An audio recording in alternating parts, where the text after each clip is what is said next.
कि 1 साल से ज्यादा समय हो गया है, इतनी तकलीफ परेशानी के बाद आंदोलन को नहीं खत्म कर पाए। जो आंदोलन पंजाब, हरियाणा, दिल्ली सीमा से शुरू हुआ है वो आज गांव-गांव चला गया है और हम आपको भरोसा दिलाने आए हैं। आपको इस बात का भरोसा दिलाते हैं कि आपके आंदोलन के साथ समाजवादी पार्टी पूरी ईमानदारी के साथ खड़ी है। अगर आप लड़ रहे हैं तो आपके साथ समाजवादी पार्टी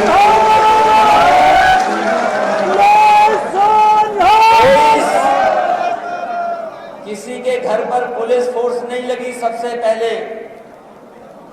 जिस समय आंदोलन शुरू हुआ था 26 जनवरी का, उससे पहले का समाजवादी पार्टी के लोग बाहर निकले थे, पुलिस ने हम लोग को गिरफ्तार कर लिया, घर पे पुलिस लगा दी, नहीं जाने दिया आंदोलन में। हाल में जो घटना हुई हमें याद दिलाती है कि किस तरीके से अंग्रेजों ने अन्याय किया था।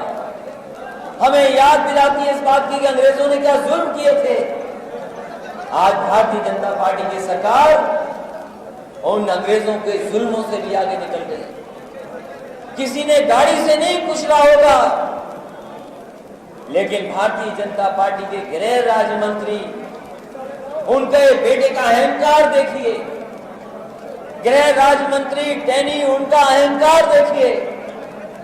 वो आवाज दबाने के लिए पहले धमकी देते हैं, पहले कहते हैं कि अगर कोई इस तरह का करेगा तो उसे सबक सिखा दिया जाएगा। लोकतंत्र में इस तरह की भाषा का इस्तेमाल करने के लिए कोई जगह नहीं है। और इसी का परिणाम हुआ कि उनका बेटा गाड़ी लेकर के निकला और जब लोग वापस आ रहे थे अपनी बात कहकर करके, हमारे किसान भाई, हमारे सिख भाइयों को कुचलने का काम किया है। हमें पूरा भरोसा है ये न्याय मिलेगा और जब तक न्याय नहीं मिलेगा समाजवादी पार्टी आपके साथ खड़ी होकर के कंधे से कंधा मिला करके इस न्याय को दिलाने का, कोई कुचल दे, जान चली जाए, ये दुनिया में नहीं हुआ है। और उसके साथ जो पेट भरता है हमारा, आपका, किसान भाइयों की मेहनत से, उनके परिश्रम से लोगों का पेट भरा जा रहा है। लोगों का पेट तब भरता है जब किसान अपना खून पसीना लगा करके अपनी मिट्टी में दिन रात काट करके खेती करता है, अनाज पैदा करता है। तब इस देश के तमाम लोगों का पेट भरता है। और यही किसान है जो मेहनत कर करके हमें कपड़े देने का काम करता है। जो किसान हमारा पेट भरता है, पहनने को कपड़े देता है, उसको अपमानित करने का काम सरकार कर रही है। और किस तरीके से अपमानित कर रही है? कभी उन्हें मवाली कहा जाता है, कभी कहा जाता है कि किसान आतंकवादी हैं। तो मैंने उस समय कहा था कि अगर तुम्हें ये किसान आतंकवादी लगते हैं तो किसान का पैदा किया हुआ अनाज भारतीय जनता पार्टी के लोग क्यों खाते हैं? जो अनाज पैदा करता है किसान, अगर किसान आतंकवादी है तो भारतीय जनता पार्टी को इनका अनाज नहीं खाना चाहिए। क्यों अनाज खाते हो? ऐसा अपमान और इस तरह के मुकदमे दर्ज होना। एक बार पोस्टमार्टम हो गया, नहीं भरोसा हुआ, दोबारा पोस्टमार्टम करना पड़ा। यही भारतीय जनता पार्टी की सरकार जो कहती है कि हम $5 ट्रिलियन की इकोनॉमी बना देंगे, $5 ट्रिलियन। और हमारे उत्तर प्रदेश के मुख्यमंत्री कहते हैं $1 ट्रिलियन की इकोनॉमी बना देंगे। अर्थव्यवस्था का दावा कर रहे हैं $5 ट्रिलियन इकोनॉमी, $1 ट्रिलियन इकोनॉमी। जब हमारा किसान अगर मर जाए, उसकी जान ले ले भारतीय जनता पार्टी के लोग, तो उसकी मदद के लिए 2 करोड़ रुपए नहीं निकलना है। समाजवादी पार्टी का मानना है कि उन्हें 2 करोड़ रुपए देकर के मदद करने का काम करना चाहिए। और अभी तक गिरफ्तार नहीं हुए, कहां का न्याय है ये बताओ? न्याय और कानून ये कहता है कि जिसने जुल्म किया उसके खिलाफ कार्रवाई हो। FIR दर्ज नहीं कर रहे हैं लोग, बड़ी मजबूरी में उन्हें FIR दर्ज करना पड़ा। किसान जब एकजुट हो गया तो उन्हें FIR दर्ज करनी पड़ी। कहते हैं कि 1 महीने में गिरफ्तार हो जाएंगे, अभी तक गिरफ्तारी नहीं हुई है। जब हम और आप लोग इकट्ठे या मैदान में हैं, यहाँ पर गुरुद्वारे में इकट्ठे हैं, अभी तक गिरफ्तारी नहीं हुई। मंत्री जो कानून को लागू करने वाले हैं उनके खिलाफ कार्रवाई नहीं हुई है।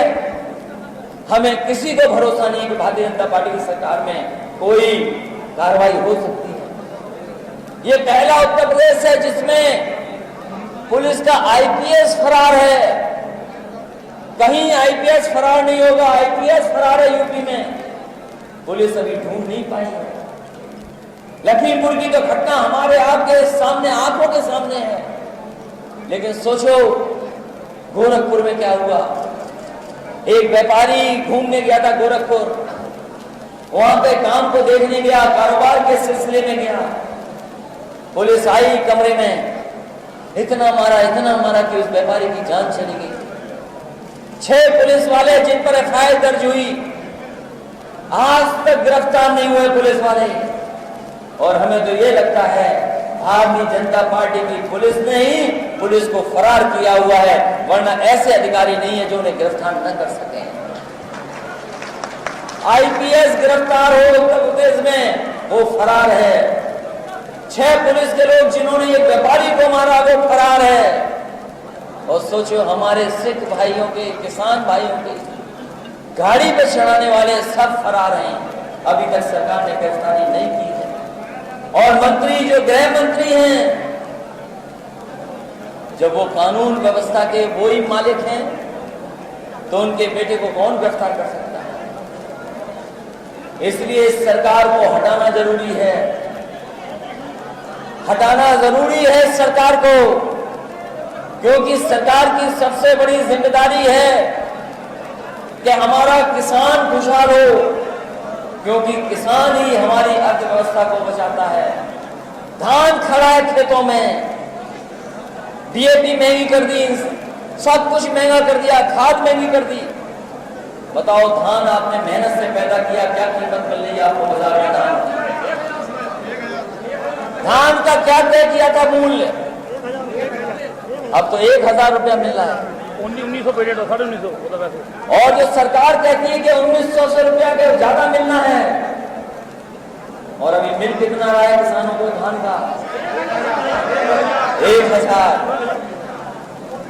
और अगर ये तीनों कानून लागू हो गए तो कोई बड़े उद्योगपति आएंगे, हो सकता 500 रुपया भी ना दें आपको। ये जो बड़े बड़े सेठ लोग हैं, उद्योगपति हैं, उनके लिए कानून बने हैं, हमारे आपके लिए कानून नहीं बने हैं। जब सरकार नहीं दे रही है, जो लागत है उसकी भी कीमत नहीं निकल रही। बताओ डीजल महंगा हो गया, बीजेपी को पता ही नहीं। पेट्रोल महंगा हो गया, बीजेपी को पता ही नहीं। खाद महंगी हो गई, बोरी में चोरी हो गई, वो भी नहीं पता। डीएपी महंगी, वो नहीं पता। आज हर चीज महंगी हो गई, ये बीजेपी को नहीं पता।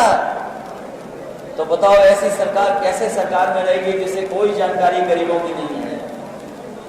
इसलिए हमारी आपकी जिम्मेदारी बनती है तो जो किसान के खिलाफ हो सरकार, जो सरकार न्याय न दे सके, जो सरकार धर्म में झगड़ा कराती हो, जो सरकार जातियों में झगड़ा कराती हो, इस देश की आजादी में, इस देश की खुशहाली में, इस देश की अर्थव्यवस्था को आगे बढ़ाने में किसानों का बहुत बड़ा योगदान है।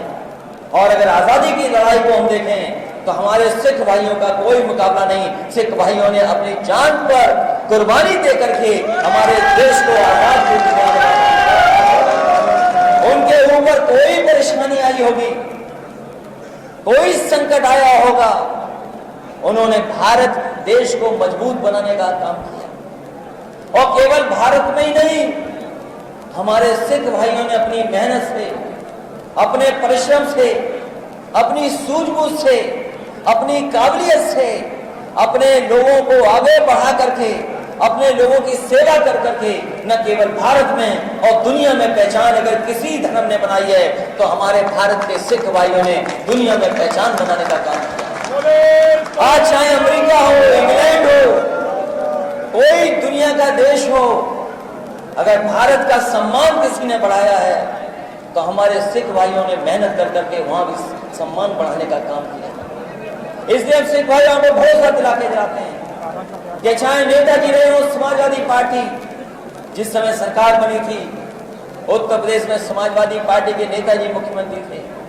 आप भी के लोग बीच में गए थे, मिलकर के आए थे कि टाडा जैसा कानून खत्म होना चाहिए। नेताजी ने इस प्रदेश में टाडा जैसा कानून खत्म कर करके हमारे सिख भाइयों को न्याय दिलाने का काम। एकजुट हो जाइए, एकजुट, एक साथ खड़े हो जाइए। ये भारतीय जनता पार्टी के लोग बहुत कमजोर लोग हैं। हम तो बड़े बड़े संतों को देख रहे हैं। ये पूजनीय संत यहां जो दिखाई दे रहे हैं, एक जो गद्दी पे बैठ गए वो योगी नहीं है। जो गद्दी पे बैठे वो योगी नहीं है। जिन्होंने गुरु नानक जी को पढ़ा होगा, जिन्होंने गीता पढ़ी होगी, वो जानते हैं कि योगी की परिभाषा क्या है। माया के बीच रह करके माया से दूर हो वो योगी होता है। जो दूसरों का दुख अपना दुख समझे वो योगी होता है। तो बताओ हमारे मुख्यमंत्री जी कहां माया से दूर हैं, कहां कुर्सी से दूर हैं, कहां दुख समझ पा रहे हैं। जो योगी वही है। गुरु नानक जी को पढ़िए, गीता को पढ़िए, उसमें आपको परिभाषा होगी कि योगी कौन है। माया के बीच में रह करके माया से दूर, माया के बीच में माया से दूर, और जो दूसरों का दुख अपना दुख समझे वही योगी है। लेकिन हमारा योगी तो मुख्यमंत्री जो है वो अन्याय करते हैं, अन्याय करते हैं। केवल कपड़े पहनने से योगी नहीं होता। उस कुर्सी पर अगर आप बैठे हैं, अगर आप न्याय करेंगे, दूसरों का दुख दर्द समझेंगे, तब आपको लोग कहेंगे कि आप योगी हैं। आप न दुख समझ रहे हैं, न किसी को न्याय कर रहे हैं, आप योगी नहीं हो सकते हैं। और अब तो समय खत्म हो गया। ये तो समय खत्म हो गया।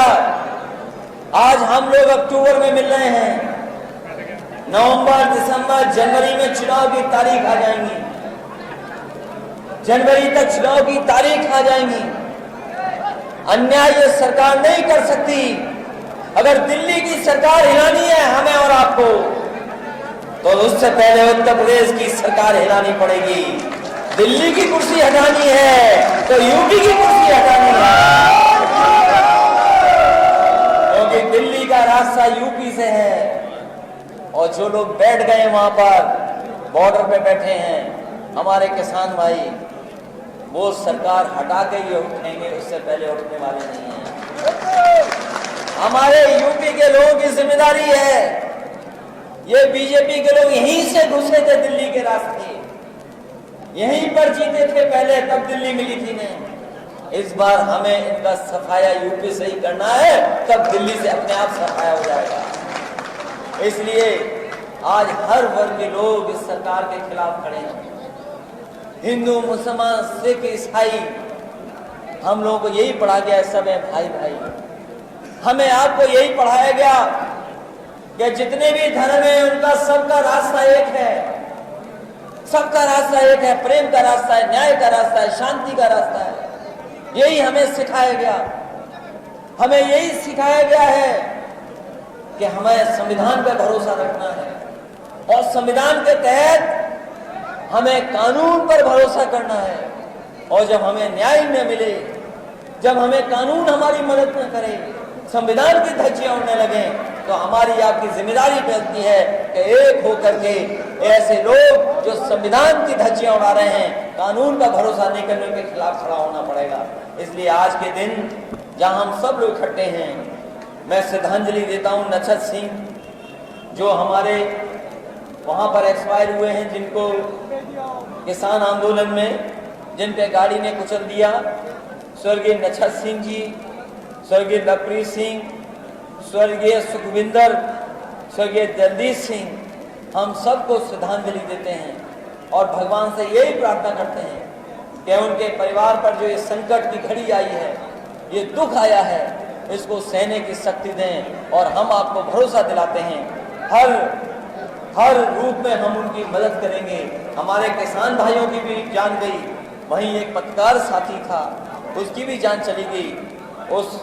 उस पत्रकार रमन कश्यप को भी हम श्रद्धांजलि देते हैं। और इस मौके पर हम अपने संतों के सामने शहीद हो गए वहाँ पे, सीमा पर जवान पुलिस, और जो सीमा पर गुरजीत सिंह जी शहीद हुए हैं उनको भी श्रद्धांजलि देते हैं। और आज के दिन हमें बुलाने का जो यहाँ पर कार्यक्रम किया है, मैं उनको धन्यवाद देता हूँ।